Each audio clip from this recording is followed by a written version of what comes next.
From the Oklahoma newsroom, this is an OU update. I'm Jenny Carlson here in studio with Ryan Aber, OU beat writer. Ryan, it is senior day on Saturday down in Norman, 7 o'clock kick against TCU, and a guy that has seen a little bit of everything in his career, good and bad, Parnell Motley. A lot of good, though, lately, Ryan. He's playing pretty darn well for that secondary right now. Yeah, I mean, really, two of the signature plays over the last two games have come because of Parnell Motley's grit, his hustle.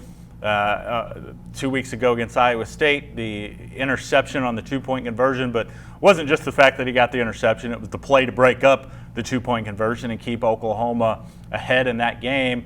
And then Saturday night at Baylor, he gets Oklahoma's defense sort of gets torched on a big run, and Parnell Motley hustles, does everything that Alex Grinch asked his defense to do, which is get there, try to make the tackle, and if you can, knock the ball free. He knocks the ball free from behind. It's recovered by Pat Fields moments later, and the comeback is on. You know, he's had moments, maybe not of that magnitude, but he's been good at times during his career previously, but he's also ridden that defensive back roller coaster that we see cornerbacks often ride.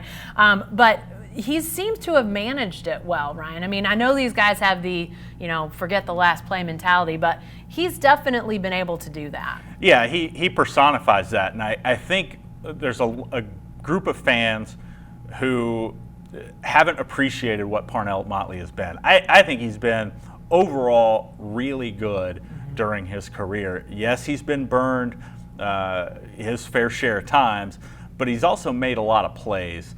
And we're seeing him make a ton of plays this year. He's been fantastic as a senior. I asked a lot of players about him on Monday night, and Deshaun White especially said, well, in the past, Parnell Motley's been a big part of this defense, but he hadn't really been a leader. He said, it's funny to say for a guy that's younger than Motley was, but he talked about the maturation process that he's seen in Parnell Motley over the last year. And that's done wonders for the secondary. That's he's got a freshman corner next to him at times as they rotate those three guys when Jaden Davis is on the field, and just to be able to show those players coming into that defense how to manage when things don't go well, I think is as big as being able to manage things going well.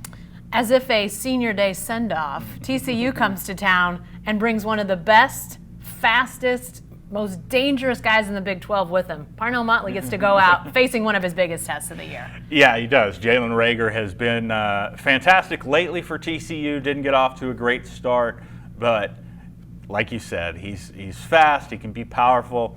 He's one of the best receivers in this league, which is always stacked with some of the best receivers in college football. I don't think this has been a season that Jalen Reagor would have liked, but certainly that's a big-time matchup to watch, is how Parnell Motley and the other corners fare against him. Jalen Reagor, we haven't talked about this much, was a one-time OU commit. Decided to go with Gary Patterson's group. Obviously, things have worked out all right on the Oklahoma side. I think they've worked out pretty well on Jalen Reagor's side of things, and certainly Gary Patterson is happy to see him. But that's going to be a big matchup on Saturday night. Yeah, he can change the game in a heartbeat. He's very, very sudden. All right, we'll see how it goes Saturday night, 7 o'clock down in Norman again. Senior night, we'll have all the coverage leading up to it. And, of course, on game night, so be sure to stay with the best coverage team anywhere at oklahoman.com and every day in the Oklahoman.